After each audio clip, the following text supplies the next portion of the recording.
Thank you. I had a good reception at the beginning last time as well, but it ended badly. All right, I'm gonna be a little bit short and sweet since we're all waiting for some drinks and I'm thirsty. BIM i drift, fremtidsinriktat, effektivt men inte perfekt ännu. That's what you're gonna hear in Swedish from me today. I'll keep it in English due to my dialect mainly. But FTV, first and foremost, is probably a system you don't know, basically because we're first and foremost in Norway. We are a full-scale facility management system, helping all our customers execute basically all their tasks and documentation necessary in the day-to-day of the operational life cycle of the real estate. It also includes internal control, basically what you have to do, what you should do, and what you can do, making it easy to document how it works. Recently, it's also including quite a bit of sustainability modules, environmental certificates, mainly focusing on BREEAM and BREEAM in use, energy labeling as well. In addition, being in the operational life cycle, we also have a full-scale tenant model, which basically is the communication tool between the operational facility management and the tenants. Summed up, we're quite big in Norway, 4,000 buildings, approximately 50 million square meters. And it says here 6,000 hardcore users. That's basically people using the system every day.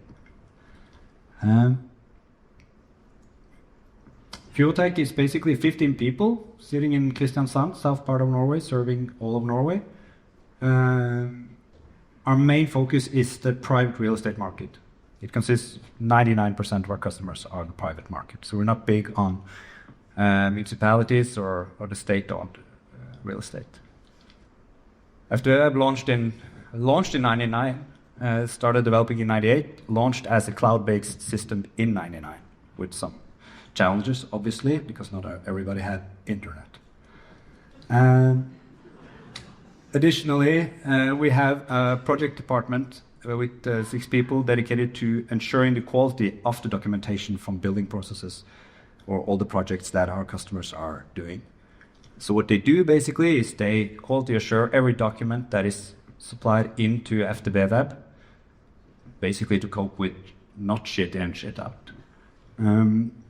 And that is kind of like the pivot to BIM, because since we're not a pure software provider, we've also been quite close to the projects the last 20 years. 2,000 documented projects, 4.5 million documents has been supplied, about 1 million building components. Still, this is all that's gone in and has been quality assured in FTV Web. But we do know that there's still a lot of information lost. Since BIM kind of like made its entrance and now are so fortified as the proven kind of tool to modeling and designing buildings, we know that there are a lot of information in the BIM models that should have been utilized in the operational phase. That is why we've done this. We used BIM in operation phase 15 years ago. So the technology is here. NCC also talked about it. The technology is kind of like ready, but I'm not sure if the people are. Increasing regulations, reporting requirements, and also like more discerning property owners, combined with a lot better kind of like technical skills around the people using like everything from the janitor to portfolio managers, makes this the right time to do it. This is basically our vision for the building lifecycle, how it should be. Our part isn't in all of these, but we are kind of like the top system in the facility management life cycle span, meaning that in a span of 20 years, it's going to be under construction free and in the facility management phase 17. So this is how we thought we need to have a fully embedded BIM system in FTV Web. And that's how we met Ole Christian and Rembra. We did quite a bit of research to find a good collab partner for this. We landed on StreamBIM. I'm not going to brag too much about this, but it was the best BIM viewer we tried, and it also had the best 2D view, floor plan viewing, which still is really important. It was an easy approach to how to use it, intuitive. And also very important for us, it was competence beyond just a software provider, which is we needed because I'm probably the one that knows the least about BIM modeling here. So we needed that competence as well. And we shared the vision of making all this data available to every relevant system, not only to web app. So what we did was to kind of like, how are we going to make this easy, intuitive for people who's been using Web App for 5, 10, 15 years. They have never been working in 3D, and it has to be simple. So we figured out this is the best way. Sorry, StreamBIM. But to make it like you have to use the same type of interface they used to working in, and then kind of like just fully embed StreamBIM in Web App. Not like this, more like this. So we basically just hidden a lot of the tools that are there that is not relevant for operations. And then we added some Web App tools. So what you see in the left pane here, what's listed as log, plan, that's basically StreamBIM functionality, as well as the measurement tool, which is conveniently hidden here. But the AO being work orders components, that's core Web App usage. So what I do when we kind of set this up is you can select any object, come back to when they're not linked, but provided they are linked to Web App, you can view that component as it is in Web App, not with a lot of the information that is some of it useful, some of it white noise for the provider in the operations. And then you also see what are you going to do with this component. Every 12th week, you need to inspect this fire cabinet, and it says what you're going to do. It will provide you with the history of what has been wrong with this. And even if this was a BIM model that was enabled today and then linked to the component, you would get the history 10 years back here because you get the data from Web App. And that was one of the points here, to make this easy and also use the data that's already been provided to the building. Same goes for the work order. This is the most used module in Web App. And this is typically a non-recurring. Everything that happens that doesn't happen on a recurring basis. What you do here is that when you add a work order to an object in the BIM model, it provides you with two attachments by default. It will bring you the print screen with the measurements if you've taken them, and it will provide you with the floor plan on exactly depicting where in the building this is.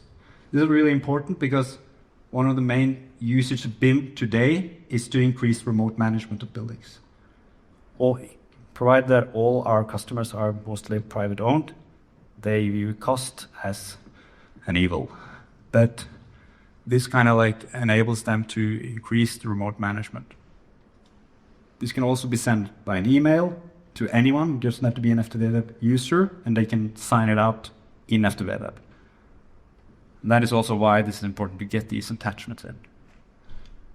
Doing this in StreamBIM went a lot faster than I expected, which is also kudos to Christoffel, especially, who's been helping us with this.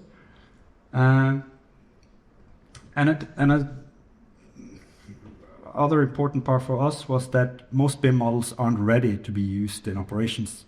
They haven't gotten any requirements or specs from the property owners when they were modeling it, so we are missing quite a bit of information in the BIM models. But we've set it up so you can connect them throughout the lifespan. So you can add, so it's really easy to, does this work?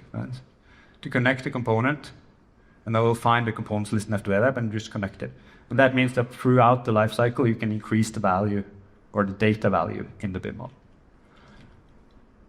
Most have no BIM model, like this building, typically built over the past of 70 years, managed by this guy.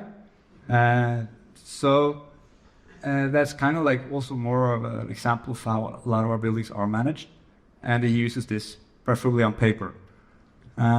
So what we did here is we 3D scanned it, we created a slim BIM model, made it into this, and then because StreamBIM already had the API with Navis, we can do this in Web App. This is also a really important part of having the modeling. Having a SLIMB model and also showing how it is in actual life, but a lot easier to use when you have it empty as a SLIMB model. So we already launched quite a bit of functionality that works really well, but it takes time. The technology is there. It takes time to bridge to the people to actually use it. We're quite patient on this. But it's really cool to see how a lot of our customers have adapted and started using it, and that's when we get the good use cases and can develop the use cases further. We've been through these, I think all of these. Going forward, it's going to be, this is kind of like step one, and we know it's going to be really important going forward, especially for requirements considering EU taxonomy. The fact that we get AI tools also in FWeb now makes it easier for us to kind of like compose the information from the mid model and put it in an easy setup for the operations part to access and utilize. So for us, we're more excited about the future with this, but we're really glad that it's so easy to use today, and the use cases will even just increase. All right, I ran through this. Wow. Thank you.